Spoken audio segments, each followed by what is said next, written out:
नमस्कार. कायदा आणि हक्क या चॅनेलवर आपलं स्वागत आहे. आज आपण शेतकऱ्यांचे कायदेशीर हक्क कोणते आहेत हे सोप्या भाषेत समजून घेणार आहोत.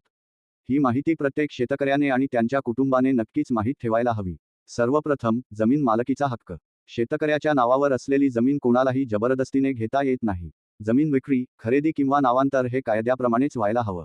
712 आणि 8 हे उतारे योग्य असणे फार महत्त्वाचे आहे. दुसरा महत्त्वाचा हक्क म्हणजे पीक घेण्याचा हक्क. शेतकरी आपल्या जमिनीत कोणतेही कायदेशीर पीक घेऊ शकतो. कोणतीही व्यक्ती किंवा संस्था शेतकऱ्याला बळजबरीने पीक बदलायला सांगू शकत नाही. तिसरा हक्क आहे पीक विम्याचा हक्क.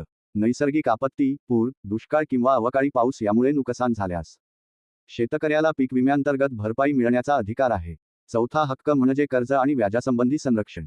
शेतकऱ्यांकडून बेकायदेशीररित्या जादा व्याज घेणे गुन्हा आहे. सरकारी व बँक कर्जाबाबत शेतकऱ्यांना ठराविक नियमानुसार सवलती मिळतात.